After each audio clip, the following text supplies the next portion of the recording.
Overlook Horizon High Altitude Balloons, an Ontario County nonprofit. This is no ordinary balloon. What a view! Over 110,000 feet. This is incredible. 5, 4, 3, 2, 1, launch. Hey guys, Tori here from Overlook Horizon, coming to you live here for a little after hours SpaceX action here for the Falcon 9 rocket. Lifting off tonight with the SES-12 mission today here. Communications satellite going up. Today, it's a late one. It's after midnight here on the East Coast. I don't know where you're coming in from. I'm sure we got a whole bunch of people watching from California. I've already seen some people in the chat chatting it up with all the rest of the hashtag Space Lobster family here. So I've seen some people from Central Time Zone, some California, some international. Saw Germany out there. Saw a whole bunch of people. So thanks for hanging out with us here, especially in this this late night SpaceX launch. Hopefully we won't be delayed too far because we got a really long, it's really not even that large, but we've got a large launch window tonight that lasts all the way until 4:30 in the morning, which is another 4 hours from now. So hopefully we don't have to get into delays or anything like that. So everybody cross your fingers, think good thoughts, because I don't want to stay up until 4 o'clock in the morning. But things are looking good. They did push it out, but only by 15 minutes, presumably maybe for some minor weather, I'm guessing. They didn't really say why, but they pushed it out just a tiny bit to 12:45. It was 12:29. They pushed it out to 16 minutes to 12:45. So we're about 27 minutes to launch. So hopefully everything will go well here today, and we'll actually get an on-time launch, and then we can call it a night, and I can go to bed so I can get up and go to regular work in the morning. But here's the SpaceX broadcast. We'll keep an eye on that once it comes up and running. We should see that around 15 or 20 minutes. I would guess 15 minutes for this type of mission, so about 15 minutes prior to launch we'll see that light up, and then we'll switch over and listen to what they have to say. So, hey guys, I see everybody here on the YouTube chat. I'm trying to monitor both YouTube and Facebook chat, but I got mostly the YouTube one up. So if you really want to get chatting, head over to youtube.com/OLHZN, because that's where I will definitely see the majority of the chat messages here. But I do see a whole bunch of people. I see Tyler, who won one of our, I think, a mission patch a couple of weeks ago. It was either mission patch or sticker. I recognize the name for sure. I can't remember which you won. Streaky wants 10 boxes of that hashtag Space Lobster. That's a pretty hefty order there, Space Lobster. Hey Nightbot, your name is quite fitting for this launch. Yeah, the Nightbot is active here on the YouTube channel. I see a whole bunch of regulars. Alex Ziggyful, Deborah, I see as well. We let's see, 1:46 p.m. in Australia. Streaky Toaster must be in Australia. 1:46 p.m. That sounds much better than after midnight here, because it is pitch black, and my contacts have had enough. It's like they're drying up. I think I've gone through a whole bottle of eye drops here, trying to get them to stick around a little longer here, but my contacts have had enough. My eyes are telling me to go to bed, but I'm here with you guys. We're gonna watch a rocket launch. I mean, it's exciting. It's exciting times we live in here with the stuff that SpaceX is doing. So I can't wait. I'm excited, although I am kind of tired. So let's see, Gregorius, 5 hours till my flight home. Well, hopefully we don't go to the end of the launch window today, so that you don't miss your flight home. So there we go. Angela's coming in from Colorado, so probably not too late in Colorado. So what's that? About 10:15 out in Colorado. So that's not too bad. Alex Ziggyful's making a pot of coffee. I debated on whether or not to have coffee. I thought about it, but I think I want to go to sleep right after this is over, so I don't think I want to go with any coffee for this. But so what are we looking at today? So 25 minutes to launch. Let me run through everything we got here, and I see your comments coming in, and I'm sure we'll chat about them, because this is I always hate using this word, but I have yet to come up with a better explanation for it. But this is about as routine as it gets for SpaceX. This is a communications satellite. Nothing crazy special about this one in particular. We do have a couple special things to talk about, but I hate saying that it's routine just because spaceflight in general it should be exciting every time, and it is for me exciting every time. Every time we're able to send a rocket up is fantastic. But this is a Block 4 booster today, so we will not be recovering this booster today, the first stage booster. Block 4, it's going to be expended. There are no landing legs on it even. They took the landing legs off. There are no grid fins on it. It's completely stripped off. They're not even going to attempt a soft water landing. They're just going to smash this into the ocean in a blaze of glory. So Block 4 booster, this is a reused booster, it was reused from back in September, was the original mission where it flew the Air Force's super top secret X-37B space plane. That's where this is coming from. Actually, I think I have a graphic I can show you in case you're not familiar with this. Here, let's switch over to this. We'll take a look at all my graphics that I have for you. But so here's the cool mission patch that they put out here. So this is the official SpaceX mission patch for the SES-12 mission here. Kind of cool, like that design. But what were we just talking about? Oh, right, the space plane. Where's my graphic of the space plane here? So in case you're not familiar, here's the X-37B, and I have no idea how old this picture is, but this is a X-37B, the Air Force's super ultra crazy top secret space plane that nobody knows anything about other than the fact that SpaceX launches it to space, and then like years later, it's like 2 years later, it will deorbit and come back, and then they refurbish it and fuel it and put more top secret juice in it, and then they send it back up. So yeah, this is the booster we're using today. Was last used in September to launch this baby into space. So yeah, and that first stage booster not going to have a recovery of any sorts, not even a testing recovery or soft water landing, just hard crash into the ocean. But one of the things that is a little bit different for today, and I didn't even realize this. Apparently, this is now the second time that they've done this. But this is it's kind of a Frankenstein rocket. This is a hybrid Block 4, Block 5, and apparently the Iridium and Grace follow-on mission, the last one from Vandenberg, also had this configuration. But this is a Block 4 first stage, but it is a Block 5 upper stage. So the second stage is actually a Block 5 second stage today. So this is the improved and upgraded thrust that's available for that second stage, which they have yet to use that upgraded thrust, but they are expected today to actually max out the power and use full thrust, because today's payload, the SES communication satellite, is a pretty hefty size satellite for SpaceX. It's about just under 5,400 kilograms, which is not the largest that they've done, but it's pretty good size. It's big. So this is this is going geostationary orbit, or SpaceX is going to get it into geostationary transfer orbit, but eventually it's going to get itself into geostationary orbit. So this is going to be this is a big guy today.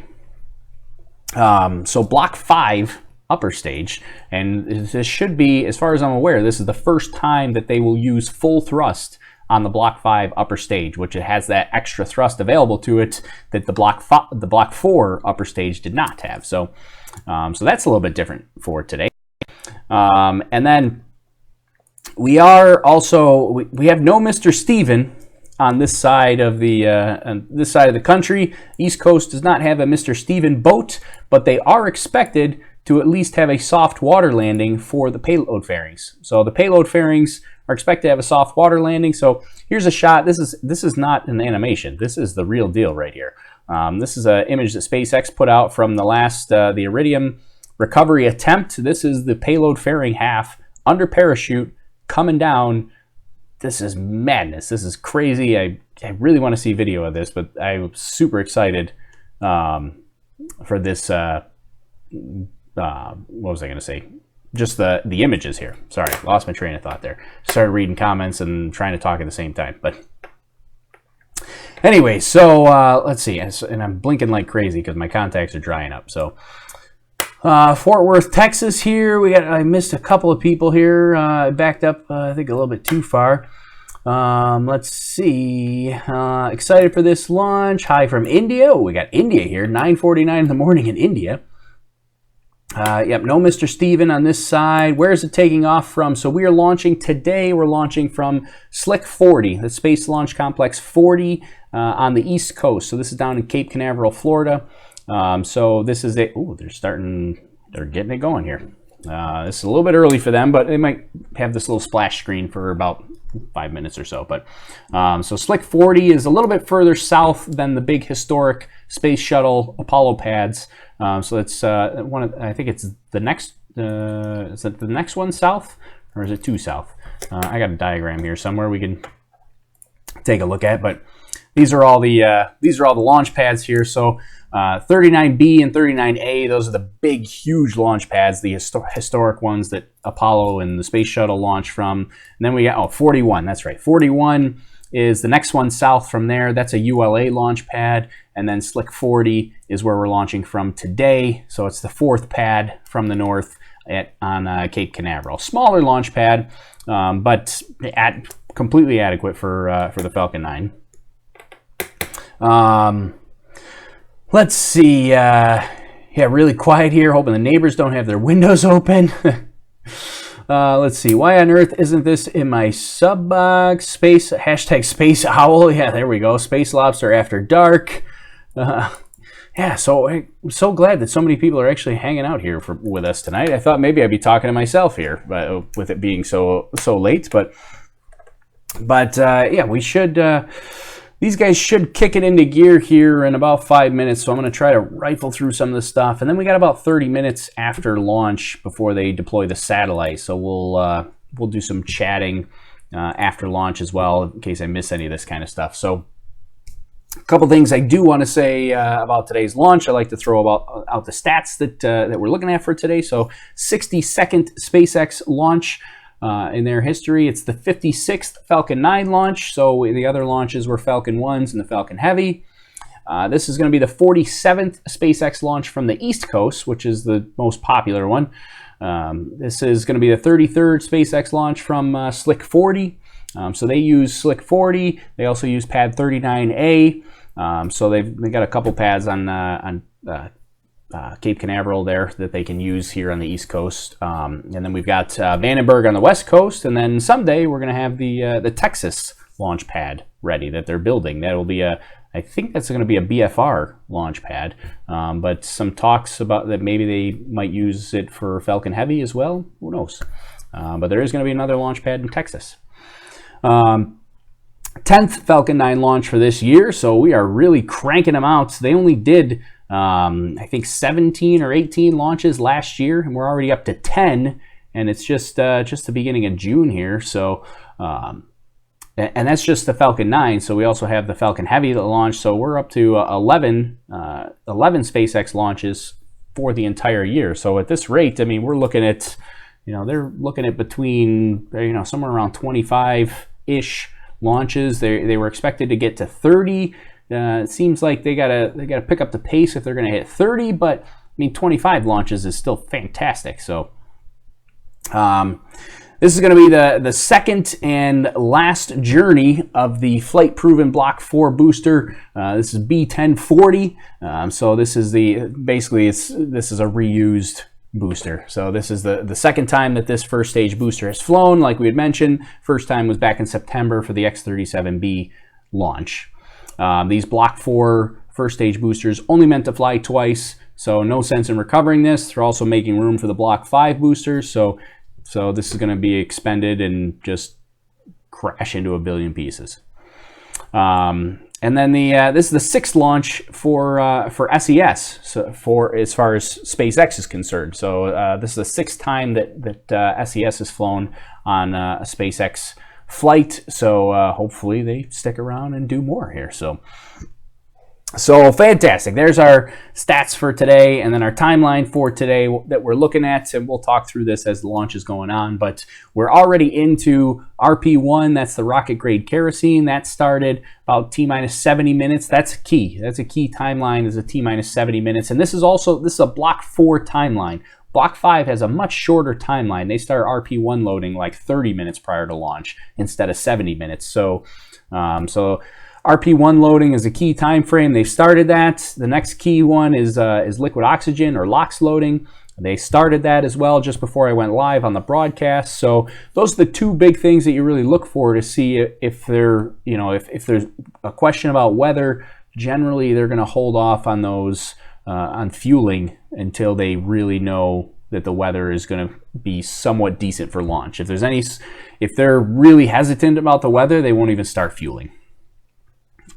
So let's see. So then we'll take this down all the way to launch here, hopefully right at 12:45, about 15 minutes from now. Then we'll hit max Q right after launch, maximum dynamic pressure on the vehicle. We'll have that first stage cutoff, MECO, separation, and then that will boost back and just crash into the ocean. We'll have fairing deployment. Second stage is going to light up, cut off. Restart again, cut off again, and then satellite deployments about 32 minutes after flight, and we'll stay with it that whole time. We'll do some more chatting and all that kind of stuff. So, but yeah, the real exciting stuff, the things that people get excited about, no landing today, which is unfortunate. They do have a ship out there, but it's for the soft water landing recovery of the payload fairing. So they don't have a Mr. Stevens ship out there. It's not going to actually catch the payload fairing. With a payload fairing, this 2.0 fairing is expected to parachute down, have a soft landing in the water, and then Go Pursuit. That's the name of the ship that's out there, the support ship for SpaceX. Go Pursuit will go pursue the fairing halves, pick them up, bring them back to Cape Canaveral. So that's what we're looking at today. Let's see. Did I miss any other comments here? Hashtag Christian. Hashtag. He says, I remember the hashtag Space Lobster. Long live the hashtag Space Lobster. Alex Ziggyful says, everyone hit like. Yeah, thanks, Alex. Appreciate that. Yeah, if you like hanging out with us here, definitely hit that like, that thumbs up button. It really helps me out quite a bit. And it looks like we're going to kick things into gear. Let me switch this over the other screen to give you some volume here.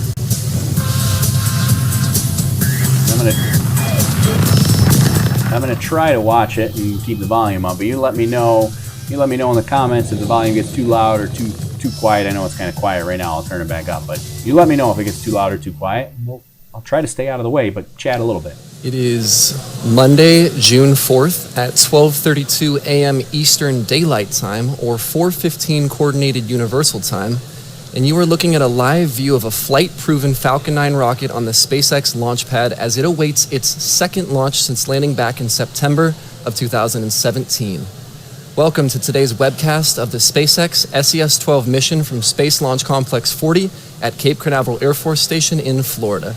My name is Brian, and I'm on the software team here at SpaceX. And the first stage of the Falcon 9 that you see on the pad on the right of your screen previously launched the U.S. Air Force's X-37B, which was an orbital test vehicle that flew from the neighboring Launch Complex 39A at NASA's Kennedy Space Center in Florida. Now, the previous flight of this Falcon 9's first stage successfully landed at SpaceX's Landing Zone 1 at Cape Canaveral. Now today, that same booster will help deliver the SES-12 satellite to a geostationary transfer orbit, which you'll hear us call GTO throughout the webcast. Hey, notice that first stage is looking pretty dirty. They don't clean it up. They don't repaint it, which I love that, actually. It's completely unnecessary. They don't need to repaint it. Why even go through the trouble of it? We just fly it all dirty. Today's launch will be our fifth for SES. The first was SES-8 back in December of 2013, and the most recent was SES-11 in October of 2017. And of course, the SES-10 mission in March of last year marked a historic milestone on SpaceX's road to reusability when it became the world's first reflight of an orbital-class rocket. Now, today, we will not be making a recovery attempt of the first stage, so we will conclude coverage of the first stage's journey at stage separation.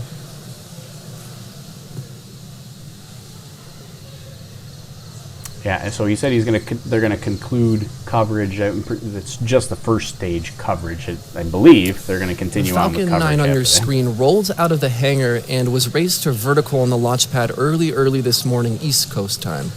You can see the two-stage Falcon 9 vehicle standing over 200 feet tall on the launch pad, which is about the length of the entire wingspan of an Airbus 380 airplane. Now, the first stage is easy to spot as it has that re-entry soot from the previous launch that you can see at the bottom. The first stage provides the initial force to get out of the majority of the Earth's atmosphere, but unlike our newer Block 5 boosters, this first stage is not planned for additional flights, so SpaceX will not recover it today. However, for this mission, we are flying a Block 5 second stage, and we will of course be following the second stage as it takes the satellite from the edge of space and accelerate to its final orbit. On top, in that 17-foot diameter payload fairing in the center of your screen is the SES-12 satellite. And the structure behind the rocket to the left is the tip of the transporter erector, or the strongback as we like to call it. Now, this large mechanism transports and supports the vehicle as it rolls out to the pad and goes from its horizontal integration position to its vertical flight configuration that you see on screen.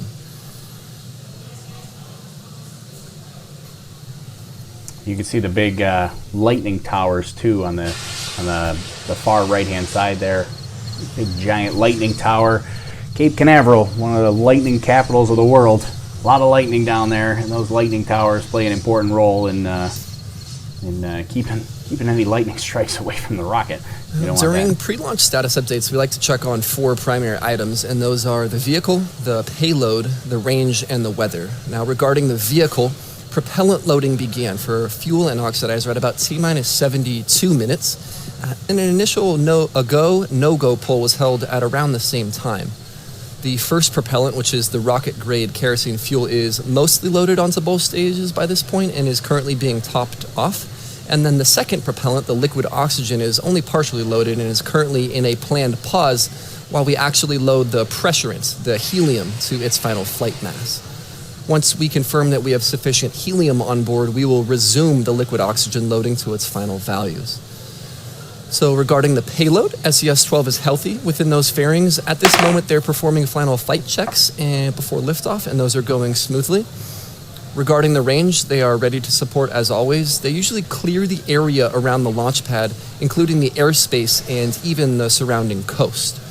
And the fourth item, weather, it was a bit dismal earlier today, but nothing threatening the launch. So with all 4 stations indicating go, let's take a closer look at today's payload.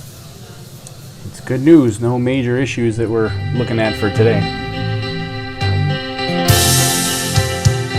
There it is, big guy. Asia Pacific and the Middle East are 2 of the world's fastest growing regions, where economies are growing exponentially and everyone is driving to elevate their quality of life.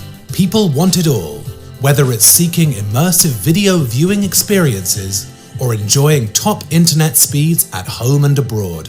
They want reliable mobile coverage as they travel outside of the main cities into the rural areas and to have online information on demand. SES-12 will enrich lives and transform businesses across Asia Pacific and the Middle East. After all, premium connectivity is at the heart of a premium experience everywhere. With SES-12's state-of-the-art wide and high throughput spot beams, you can accelerate digital transformation and extend your vision across these regions. SES-12 is a really exciting spacecraft. It's a very large and very capable spacecraft. The satellite will be located at 95 degrees east, and it will be serving markets which range right the way from the Middle East, right the way through to Southeast Asia and Indonesia. SES-12 will be co-located with SES-8 to reach around about 18 million homes in Southeast Asia. The HTS payload is going to offer full connectivity for the various different airlines and vessels which are traveling along one of the region's busiest traffic areas. It's going to be used by our fixed data customers, which will connect various different offices located all over the underserved areas, and also will be able to offer e-government services for the entire region. SES-12, elevating experiences today.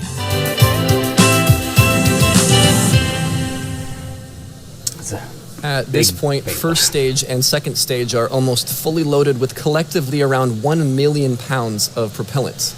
We will continue topping off that propellant until about T-minus 2 minutes. You can see on your screen what appears to be that white smoke coming off of the vehicle periodically. That is actually liquid oxygen, which is boiling off as it comes into contact with the ambient Florida temperature around it. This is totally normal, and it's the reason why we continue to top off the vehicle with liquid oxygen until just a couple minutes prior to liftoff. The big milestone coming up is the engine chill at T-minus 7 minutes. That actually just happened 2 minutes ago, and again, that's to make sure that the engines are cold enough such that when really cold liquid flows into them, they don't experience much thermal shock. Now, coming up soon, the strongback will prime itself with a very small retraction. That happens a few minutes before T-minus 0, and then remember it will recline fully right at liftoff. Now at T-minus 60 seconds, in about 3.5 minutes, the Falcon 9 flight computer takes over the entire countdown. You'll hear that on the nets as Falcon 9 is in startup, and that means that the onboard software, instead of the humans, is in full control of the vehicle. So to recap, the vehicle is green, the payload looks good, the range is supporting, and the weather is ready. So with that said, let's listen into the final minutes of terminal countdown. Yeah, and with this being a night launch, one of the things that I always like to look at, I don't know, I find it interesting, is the igniter that will happen. It's called TTAB, or triethyl aluminum triethyl borane, is the TTAB that will ignite the actual engine. So right before ignition, you see a brief flash of green, and then you'll see the actual ignition. I don't know, something I find interesting. So right at ignition, just keep an eye on right at the engine areas. Look for that flash of green there. But yeah, I see Tim and Greg on Facebook joining us. Greg from New Hampshire, also staying up late, almost 1 o'clock here on the East Coast. Thanks for joining us here and sticking with us late here. So, let's see. Tyler wants Wi-Fi in the forest. Well, we're getting there. I don't think SES is going to help you get Wi-Fi in the forest, but I could have used Wi-Fi in the forest on our last weather balloon flight when I was in the middle of nowhere trying to recover our payload. So yeah, that was a tough recovery, but fortunately we're all recovered here. I'm recovered now. I think I need more recovery than the payload did. A lot of sounds coming from the Falcon 9 today. All completely normal here. They're just topping off and doing a little bit of venting as well. So you're seeing a combination of condensation and liquid oxygen venting, all super chilled, super cold liquids. So with the warm weather there, you're getting some condensation. And then you're also seeing a lot of venting. There's two different vents there. One's on the transport erector, and then one up at the top by the payload fairing. So a couple different venting. Usually those are pretty distinguished streams of that condensation there when they vent the liquid oxygen. So as it heats up, starts building pressure in there, turns into gaseous states, they got to vent that off until basically right before launch. So usually Stage 2 locks closed out. Right about a minute and a half, you get a really big vent. That would be the last one that we would see. Falcon 9's on internal power. Falcon 9's on internal power. Looks like we're going to be in good shape here. Minute and a half now. Donald says, I found you because I couldn't sleep. Awesome. Thanks for hanging out with us, Donald. Let's close out training. That should be the big liquid oxygen vent that we're hearing. Yeah, there you go.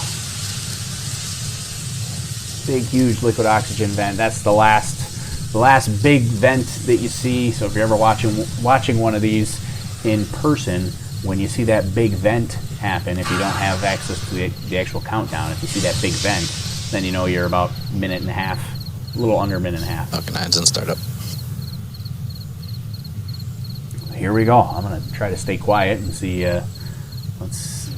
Christian can hear the crickets. Yeah, I hear the crickets too.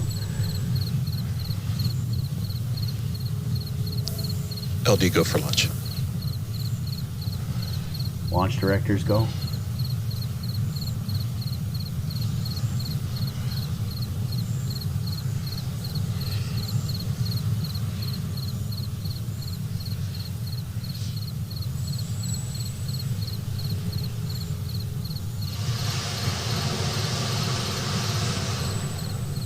lot more pad sounds. Watch for the green Minutes, flag. 15 seconds.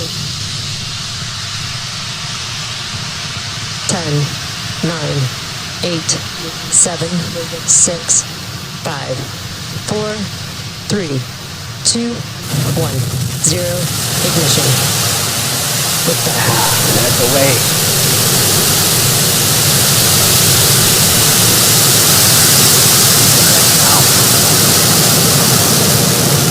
Vehicles reaching downrange. Stage 1 propulsion's nominal.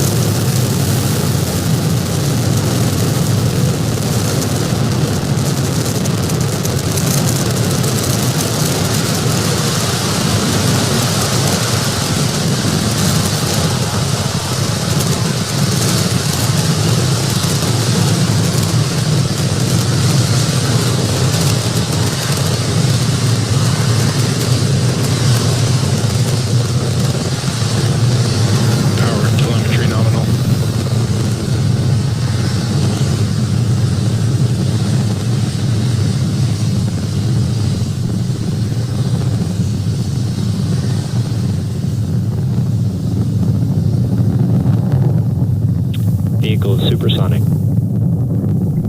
That was a crazy amount of audio from the launch pad. And we've had successful liftoff of Falcon 9 as it carries SES-12 to geostationary transfer orbit. We're coming up on max Q here in a few seconds. Yeah, so max Q is 121, so we should be there pretty much. Listening Max to the Q, call out. remember, as we increase our velocity, pressure increases, but then we're going through less dense atmosphere, so pressure decreases. Everything after max Q means the scarce density is decreasing the pressure on the vehicle. So we're going to come up on a few events here in short succession. It's MECO, stage SEP, and then SES-1. MECO is main engine cutoff. That's when all 9 engines on first stage stop firing. There follows stage separation when the 2 stages gently separate from each other. And then the third event in that succession is SES-1, which is second engine start number 1. We'll see those here in a few seconds. Yeah, we're looking about 244 is going to be MECO. So right about that spot is when we should see cutoff. And then the separation is like 4 seconds after that. And as it gets up into that less dense air, you see that the exhaust there just kind of plumes out wider and wider. Love that too.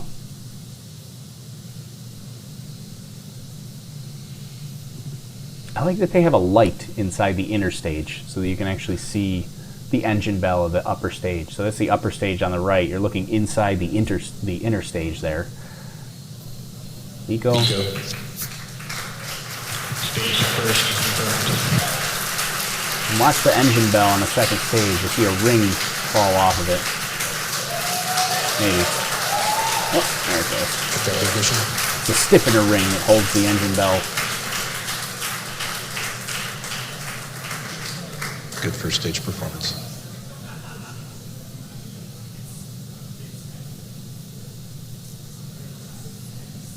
And we're coming up on the next major event, which is the deployment of the fairings, those aerodynamic shields surrounding SES-12.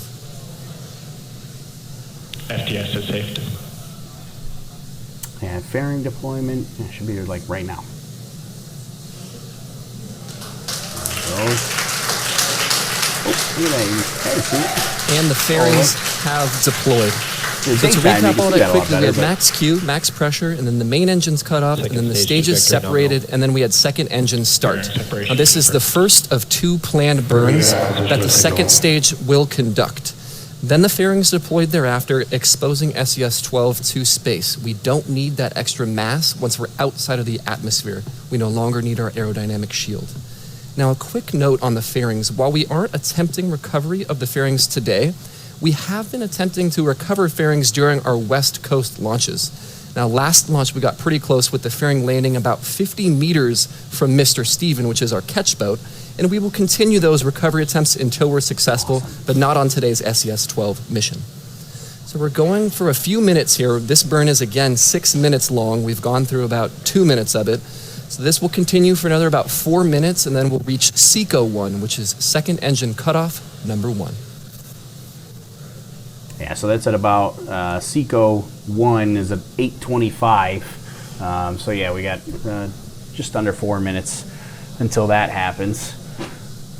But so far so good. He said they're not He said they're not going to catch it, but Go Pursuit, their support ship, is out in the Atlantic to recover that. They're not going to. If you're just joining us, we again had a successful liftoff of the Falcon 9. It's carrying the SES-12 payload to geostationary transfer orbits. Second stage has separated and is about halfway through its first of 2 planned burns. Yeah, so they're not going to actually catch the payload fairing, but it should have a soft water landing, and then the boat will go pick it up, the Go Pursuit support ship there. Stubby says, I don't know why, but I always like watching that ring fly off. He's talking about the stiffener ring on the upper stage engine bell. I always like that too. I don't know, it looks like it's falling apart and then it's breaking, but yeah, there's a little stiffener ring right on the end of the engine bell that falls away.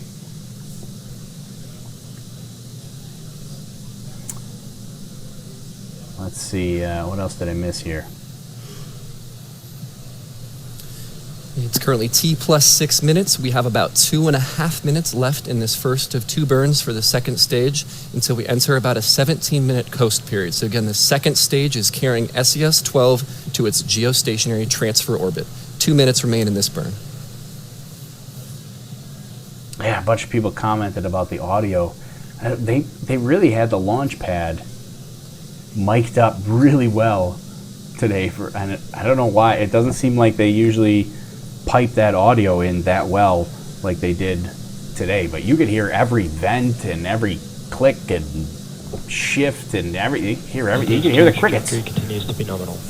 It was pretty odd. They had some great audio today on the launch pad. I hope they continue that and do that more and more, because I like that a lot. And then when it launched, then you had some really crazy audio.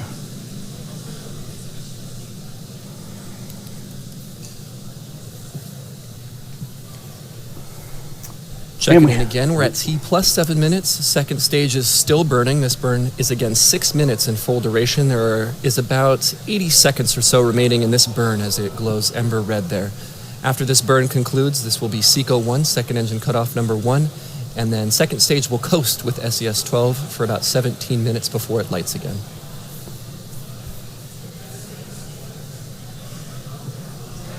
Yeah, so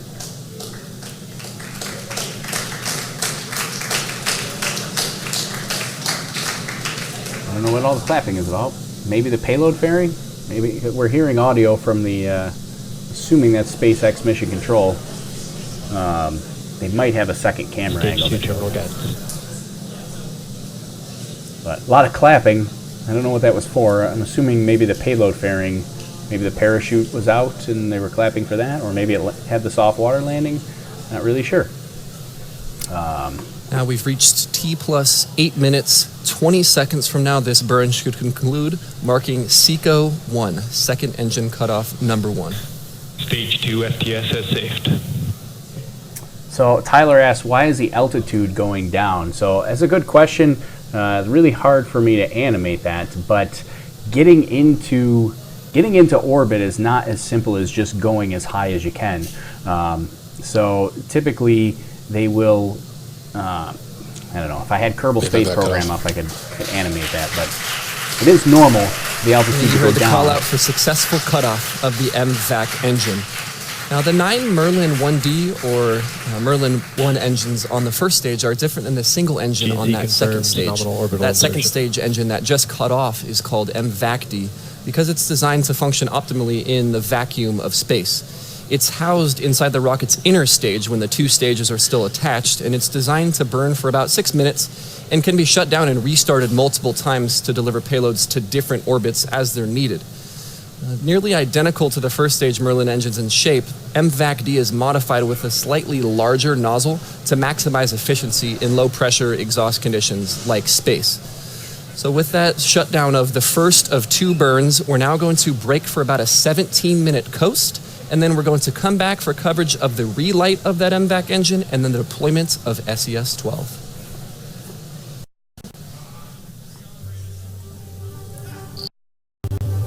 All right, well, there we go. we are we're in a little bit of a break here while they let's see, we can switch this. I was gonna go to this screen, but we'll stay here.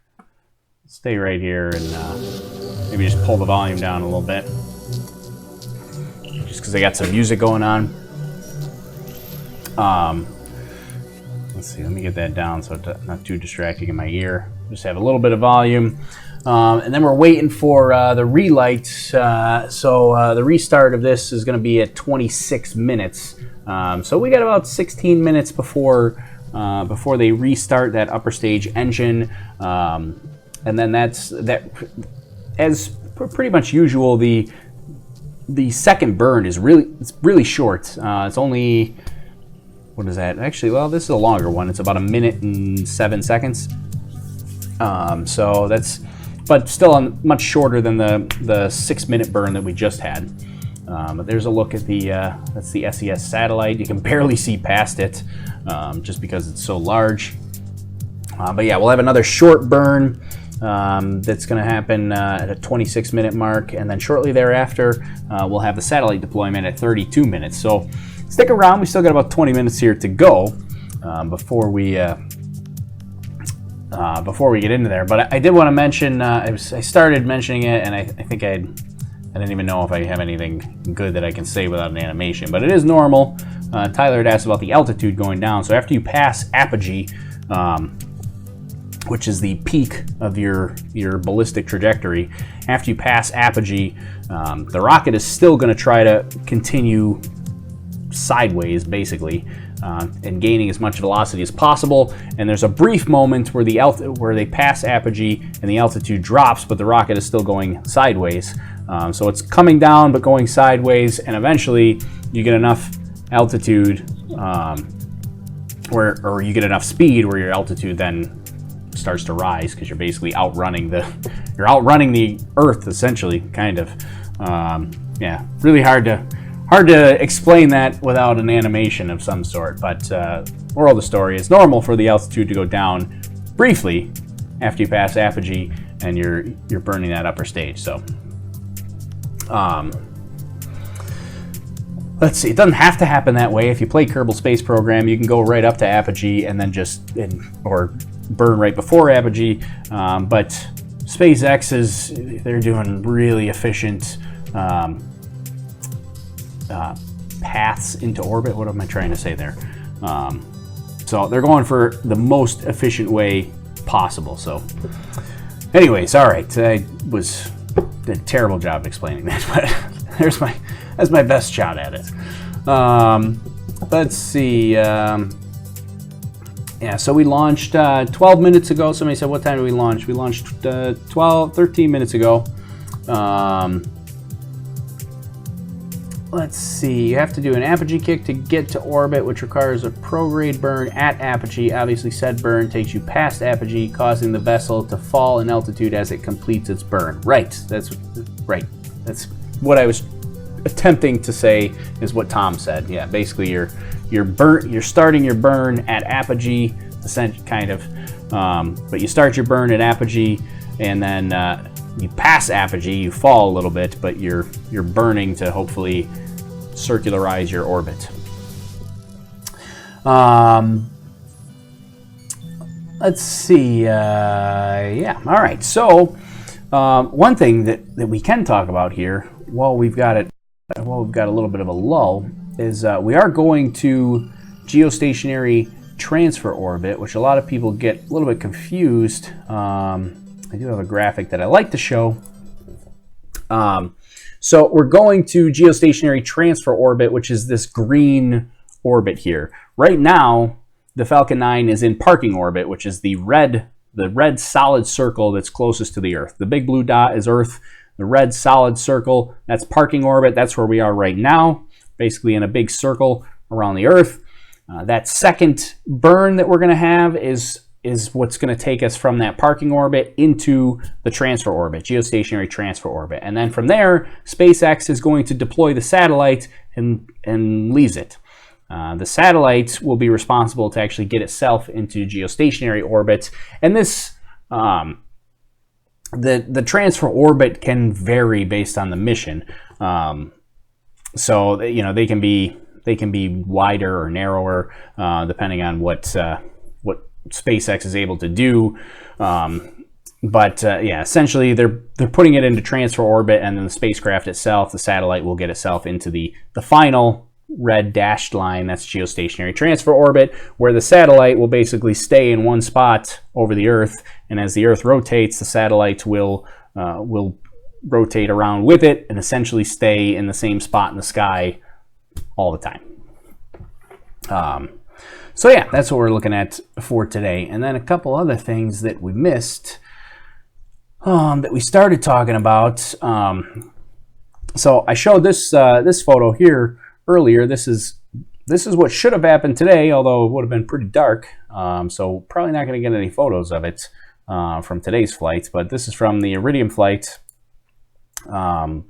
The payload fairing parachuting down. No catch today, but soft water landing. And it should look like, this was another great photo that SpaceX put out. This is that payload, like literally half a second before it actually touches the water, which was crazy. It was fantastic. You can see all the burn marks on it and the soot there from basically from the ascent and the ascent and then the descent again. Another one here, this was kind of cool as well. This was after it had landed. It's just floating there in the water. This gigantic payload fairing just floating in the water, and you can actually see the inside of the payload fairing pretty clearly, which is kind of cool to see. So I like that. I really want to see video of that. Let's see. How long does it take for the satellite to slowly deorbit due to the remains of the atmosphere up there? Well, in the parking orbit that they're in, it's relatively stable. I mean, it could deorbit. I don't know what the exact time frame is, but you know, eventually, you know, I would think it would be, I don't know, it would definitely be at least months, if not years, before the orbit decayed from even the parking orbit that it's in. Although I didn't see what the actual altitude was that they put into parking orbit, but the geostationary or transfer orbit or the geostationary orbit, those will be around for a long time. Those won't really decay. I mean, they still could slightly decay, but not enough that it would. The onboard engines for the spacecraft can correct for that pretty easily and have a pretty long mission. So let's see, what else was I going to throw out here? Oh, I don't know. Did we talk about this last time? Somebody's got to remind me if we talked about this last time. I had these pictures up to show last time, but I don't know if I actually show. Oh, somebody said, is it carbon fiber? It floats very high. It must be very light. I do think it is. It has carbon fiber on. I don't remember. I don't know the exact makeup. But I do believe it has carbon fiber. I don't know if it's all carbon fiber, but I do believe it's got at least some carbon fiber in it. I'm not 100% sure on that. Don't quote me on that.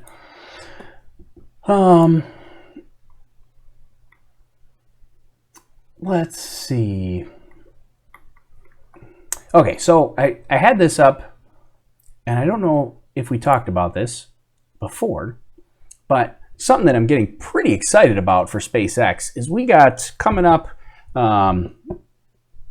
in, I believe it's September now. It was originally scheduled for August, but I think it's been pushed a little bit to September.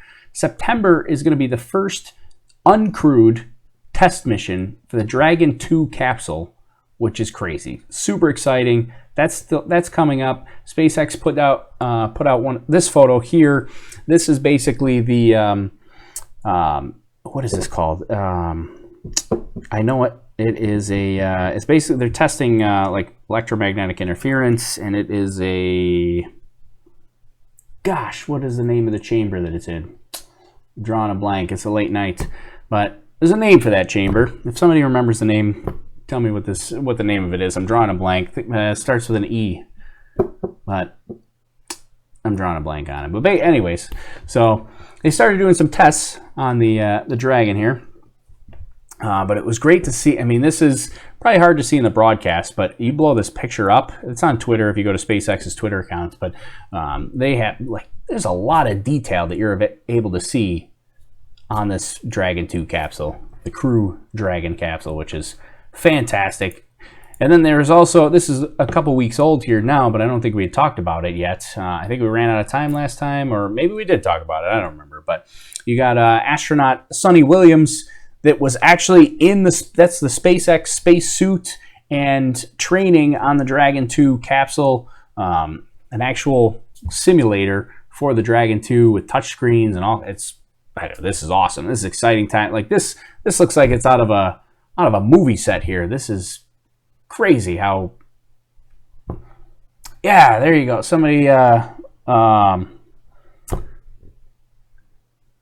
it's not the shake and bake chamber. It's what? Yeah, is that it? An echoic chamber? I think. Yeah, it's definitely either that or something like that. But yeah, that's what I'm talking about. It's an echoic chamber.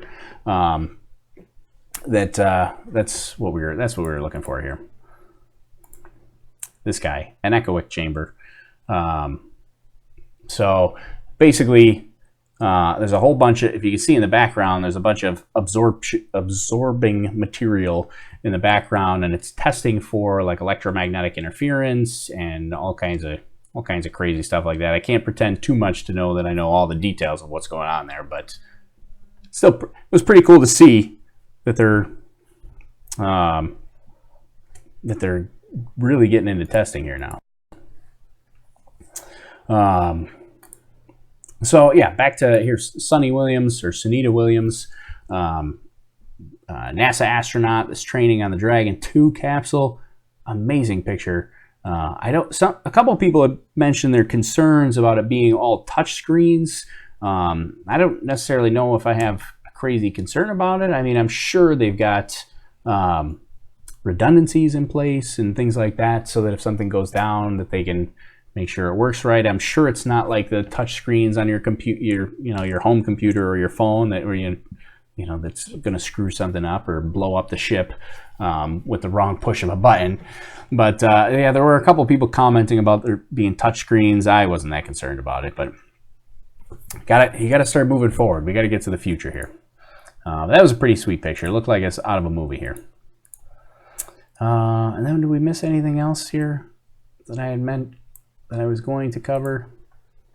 Well, the only thing, it's kind of late to show it now. This was the only other thing I was going to show. This is today's Falcon 9 rocket that was earlier today. You can see all the soot and the dirt and grime. That's basically just soot from the last mission, and that was months ago too. And they don't clean it off. They just go, and then you can clearly see where the second stage, or the inner stage and the upper stage starts, because it's bright white compared to the rest of it. So that's pretty cool. And then you can kind of tell in this picture, but no landing legs on there. They completely got rid of those landing legs. So somebody said initial parking orbit. I was looking for altitude. No, they didn't have the altitude. Okay, sorry. Somebody sent me that on Twitter about the parking orbit, but it didn't have the altitude. I thought maybe it had the altitude there. So yeah, Tyler said looks like a scene from 2001. Yeah, definitely. That's the Sunita Williams picture. It definitely looks super crazy futuristic there. Yeah, clean line style. Angela says, yeah, everything does look very, very clean. And like if we pulled, I don't have a graphic ready, but if you pull up like the inside of the Soyuz capsule, it does not look that clean and neat and bright. I mean, it looks like a mess in there, but it gets the job done. But this is hopefully going to get the job done, and it looks nice. And it's, I mean, not that looks really matter if you're going to space, but it's just, I mean, if you're going to start doing long duration missions in this thing, you want to be comfortable, right? So, Leia said, Chris Hadfield said that they do have some buttons. Oh, okay, good. That's good to hear. Yeah, because I know there were a bunch of people that were going crazy about the touchscreens. But yeah, I didn't see what Chris Hadfield had said about it. But yeah, I guess that would make sense that they got to have at least some buttons on there, right? So, let's see. Did I miss anything else that we were going to cover here? I think these are all old pictures that I think we've pretty much covered them all. Yeah, we're good. We're in good shape here. Coming up on, we should be coming up on that restart here shortly. Then it's going to be in quick, we'll have a quick little turnaround. Yeah, Gregorius is talking about the shake and bake chamber. That's what they use. They test the payloads. And they basically shaking the thing around. But yeah, they test the payloads for all kinds of stress, temperature, thermal stress, physical stress, things like that. Ooh, they're back. Track, we're passing just over Africa. We're about to relight that engine, and that's going to start SES-2, or second engine start number 2. That will happen in about 30 seconds. I remember it's important to distinguish that SES in Falcon terms stands for second engine start, which is to be distinguished from the name of the company that is operating today's satellite, which is SES as well. So we'll relight for second engine start number 2 here in about 10 seconds, and that burn will not be 6 minutes, but will be 1 minute instead.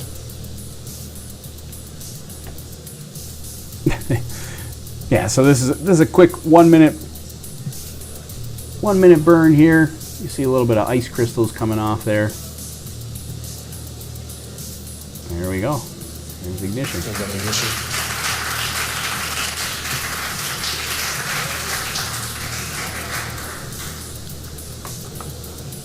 And you've heard good power and good motion. So that signifies a good SES-2, a good second engine startup. Again, this lasts for about a minute, and this burn will bring the velocity of second stage and the SES-12 from low Earth orbit at around 7.4 kilometers per second to over 9.5 kilometers per second. That is extremely fast. And that is brought to you by 210,000 pounds of thrust that this MVAC-D engine puts out. It also adds a lot of impulse in a very short amount of time. Impulse is the measure of efficiency. It's kind of like the gas mileage for rocket engines. So we're now going to conclude this burn in about 30 seconds or so, and that will be SECO-2, second engine cutoff number 2, and then we'll break for a few minutes before we attempt to deploy SES-12.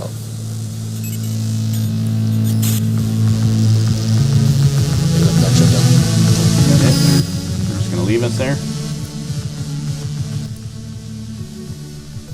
Cranked up the music again on us.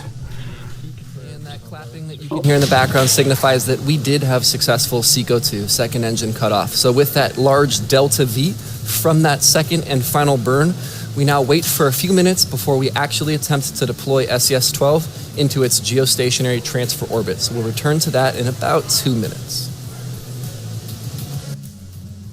Yeah, so we got about 2 minutes here, and then we'll have spacecraft separation here coming up. And there it is right there.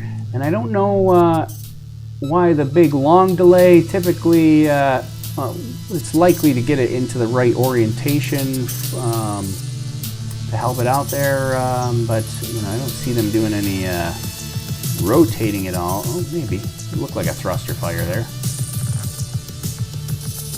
Couldn't really tell, but they may rotate it before they actually deploy it, or maybe not. They may just wait it out and let the change in orbit provide the rotation there. But yeah, we've got 32 minutes is when we have deployment, so we're coming up here shortly. We must have had a thruster. SES-12, which is about to deploy, was manufactured by Airbus. You may know them from their commercial airplanes, but they are also a leading manufacturer of telecommunications satellites.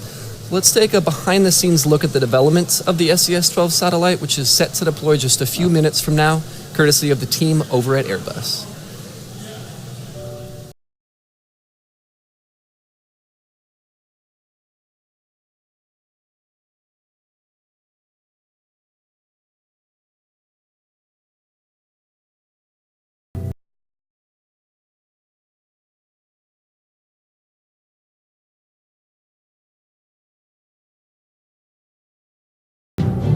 $5,400 kilograms.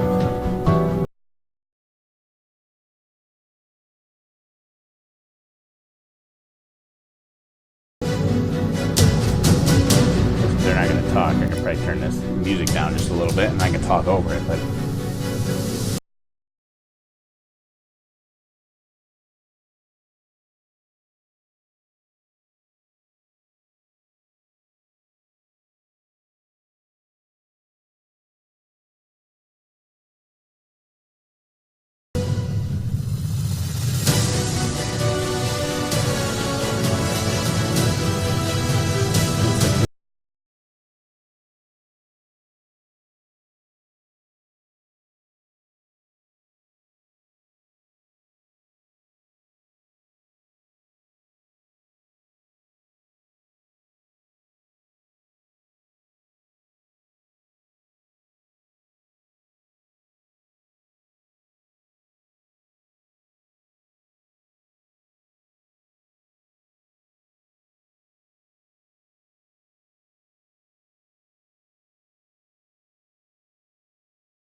Now, SES-12 is going to ultimately end up in geostationary orbit, but to get it there, second stage is going to put it in what we call geostationary transfer orbit, or GTO. And that's exactly what it sounds like. It's the orbit which transfers the payload to geostationary orbit, or GEO. Now, second stage will deploy SES-12 in an elliptical GTO orbit, and then SES-12 will coast on until it intersects GEO, and then at that point it will use its own onboard thrusters to circularize into its final geostationary orbit. So coming up next, we have these payload adapters which support SES-12, and then springs that are mounted to them, which will enable a gentle push off the deployment of SES-12 coming up in about a minute.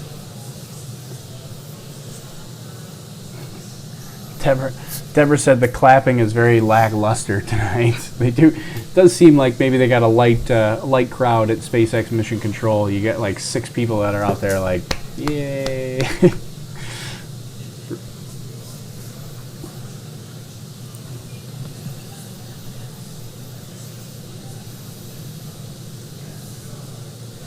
There we go.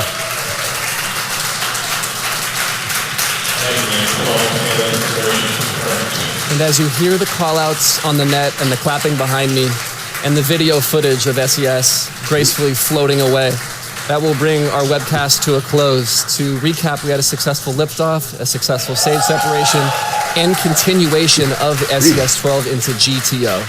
Now that brings, again, our webcast to a close, and this is also a nice day because it marks the 8th anniversary to the day of the first successful Falcon 9 flight from this same launch pad on June 4th in 2010, so an important legacy day for us.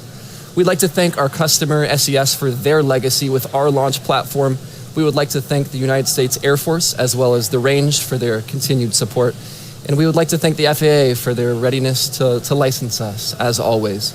Thanks to the viewer for tuning in again, and if you'd like to visit opportunities we have here, please visit spacex.com/careers. You can check for updates on the next mission as well as other updates from us on our social platforms and our website. Thank you again for joining us this night. We'll see you next time. All right, well, there we are. We've got a successful mission, another successful mission for SpaceX. That's fantastic. We had a good launch, good spacecraft separation. So yeah, everything was successful for today. Love that. Love seeing the success because that means that SpaceX can keep on keeping on, and we can move on to the next mission without having any sort of issues or anything like that. So yeah, the next mission that we're looking at here for SpaceX is going to be CRS-15. CRS-15, that's the cargo resupply service mission for the International Space Station that SpaceX will fly. That's going to be the end of June. So we got a couple of weeks before that will happen.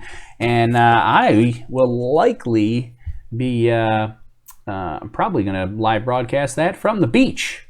We're going to see how that goes. Because I might be on vacation for that, depending on when it is. So we'll see. But yeah, we got CRS-15 coming up end of June. So that'll be the next time that we go live for that. We may have another Overlook Horizon flight between now and then. We're trying to get one organized. I do have to get our micro payload put together or put back together. So we kind of dissected it a little bit. You notice it's missing the big GPS board here that normally sits up on top like this. We had to take that apart a little bit because it failed after the last one. So I got to put it back together. Hopefully we can get that up and running soon because we got a lot of exciting stuff for our flights coming up. We've got number one. I put it out on Twitter in case you missed it. So we got a couple of customers flying on our flights coming up here. So we've got our regular flights, but we do have. We'll give a little shout out to the Solar Can. The Solar Can is going to fly on board one of our upcoming flights here. Solar Can's company from, I think it's from Scotland, pretty sure, but it's basically a solography, I don't know how you pronounce that. But essentially, it's a pinhole camera. There's a little pinhole in this can here. There's some photographic film on the inside, and once you pull this black tab off, then the light starts going in right to the photographic film, and it gets some abstract images. Usually, most of the time you see these, and they're mounted in a very stationary spot, and it will, as the sun goes across the sky, you get a picture with a stationary landscape and the picture going across. But I don't know what we're going to get flying because our payloads spin around like crazy. So we're probably going to get something really abstract looking with the Solar Can. But pretty excited. We're going to have a Solar Can fly on board one of our flights. We also have, we've got a school payload as well that's going to ride share on one of our flights as well. So we got one of our schools has a BalloonSat payload, pretty big one, about 500 grams. So they got a pretty big Raspberry Pi payload that they are going to fly on board one of our flights as well. So we got a whole bunch of people flying on board some Overlook Horizon high altitude weather balloon missions here coming up. So so we may have one of those go out here in the next couple of weeks. So so yeah, there we go. Let's see. So yeah, Deborah says, tell us about your weather balloons. So yeah, that's what we do is the weather balloons. It ties in with the space stuff because we send stuff up to what we call the edge of space. Looks like space in a lot of our photos and videos that we get. But last couple of flights have been great, fantastic success stories. Overlook Horizon 12 was super easy, super successful. Overlook Horizon 13. Super successful, not so easy, really difficult recovery. I've got some videos and stuff that we can show that we're going to put together and get those out soon, hopefully, so we can show you what I was going through in the forest trying to get this thing down. So we do have got some video of that. So we're going to try to get those out as soon as possible. Let's see, what other comments did I miss here? Thanks for the stream. Yeah, thanks Angela. Thanks for hanging out. Let's see. Need to send up a beer can chicken. There we go. Tyler says that's a beer can that takes drunk pictures. Yeah, kinda, I guess. Well, especially once you get it on our payload and it starts spinning around, it's going to be really abstract. So, so yeah, you're on the right track there, Tyler. Let's see. Space. What does that say? Oh, space lobster in a can. Yeah. Man, you look beat that night. Oh yeah, Stubby's talking about Overlook Horizon 13 after I came back from the deep woods trying to hike around and pull this payload out and get it out of the tree. Yeah, that was a tough one. We'll certainly talk more about that. If this was a daytime SpaceX launch, I'd probably go a little bit further, maybe show you some pictures and stuff like that because we didn't get into too much. But again, it's super late at night, and I'm probably going to try to cut this a little bit short here so I can go to bed because it's almost 1:30 in the morning here on the East Coast. So for all you people out in California or Australia or everywhere where it's not 1:30 in the morning. I'm a little bit jealous. Yeah, so we are, we'll have another live broadcast at least at the end of June for CRS 15, if not sooner than that. We should hopefully have one for our Overlook Horizon 14 flight. So, also, that was the other thing I was going to say. We did publish a whole bunch of our recent photo galleries, or photos into our photo galleries. So you can head to photos.overlookhorizon.com if you want to check out some photos from our flights. So yeah, there's some photos out there. We put them all up there so you can see what we got and see what we pulled together from some of our recent flights. So D wants to know, do they recover stage 2? No, they do not yet recover stage 2 for any of their flights. They never do that. They are working towards it, but right now there is no stage 2 recoveries for any SpaceX flights. They want to recover stage 2 because that would be fantastic. They talked about doing some sort of party balloon system, which is likely the only thing that I can decipher that they're talking about is a balut or balut, which is basically it's a combo balloon parachute, which is why it's called a balut or balut. They can use it a whole bunch of ways. They can inflate a parachute or a balloon rather on the front of the spacecraft to act as a heat shield. They can inflate a big balloon behind the spacecraft to act like a drogue parachute and slow it down. But yeah, the big thing is with the second stage is it's moving so fast when it comes back to Earth. I mean, you got to think, you go into a geostationary transfer orbit. Here, now you got me talking about recovering the second stages here. Where's my geostationary transfer orbit graphic? You go into geostationary transfer orbit, your apogee, which is the point furthest away from Earth. So where the green line and the dashed red line meet, that's your apogee. That is where the spacecraft is moving the slowest, or in this case, the second stage is moving the slowest. When it gets back to perigee, which is where the closest point of the Earth is, that's generally where you're going to deorbit it, is at perigee. But that's the fastest point of the orbit is at perigee. So it is moving very fast when it comes back to Earth. So the trouble with recovering the second stage is how do you slow this thing down enough to not bust into a bajillion pieces. So yeah, that's the tough part, and they're working on it and trying to figure out what they can do with it. So Deborah's got to be up at 3:30 in the morning. Oh my goodness, Deborah, I can't imagine that. I'm sorry you have to be up that early, but thanks for joining us, Deborah. I appreciate you at least hanging out with us. That's crazy that you're hanging out with us and you have to be up at 3:30 in the morning. I don't think I would come here if I had to be up at 3:30 in the morning. But yeah, Angela's taking off. Good night. Thanks for hanging out, Angela.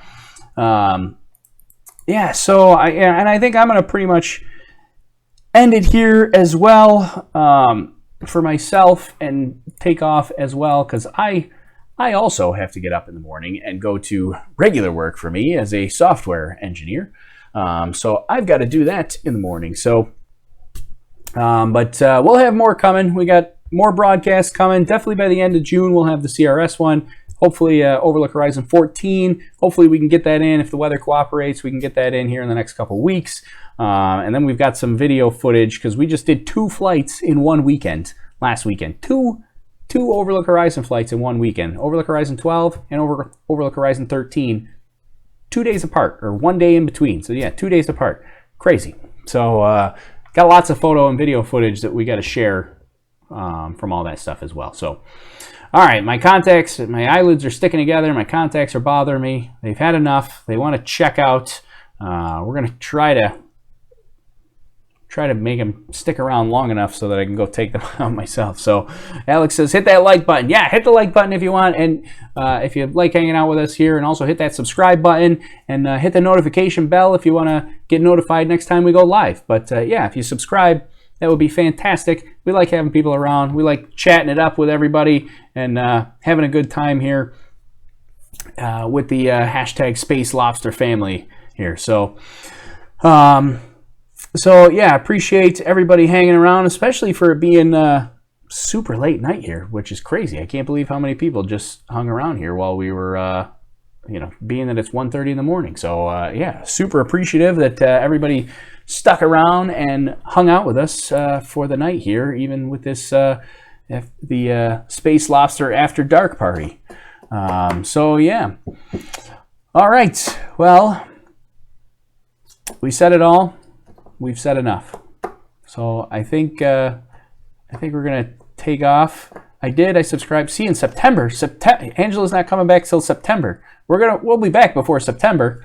We'll definitely be around in September too. I mean, you can come hang out in September, but we'll have more. We'll have more between now and September. Yeah. So what was I gonna say? I was gonna say something else on that topic, or on a different topic, but I don't remember. It's getting late at night. So, all right. Well, everybody, thanks again. I can't thank you enough. This was a lot of fun. It always is. I love watching these missions, and I love that I get to watch them together with you guys. It's a lot of fun. So, yeah, we'll check out another mission soon. Thanks everybody for joining, and hope you guys. Well, if you're just waking up, have a good rest of the day. If you're getting into the night, then go get some sleep. I know I'm going to. But this was fun. All right. Thanks, everybody. We'll talk to you all, guys. Oh, let me try that again. Back it up. Thanks, everybody. We'll talk to you guys soon. Have a good rest of the night. All right. See ya.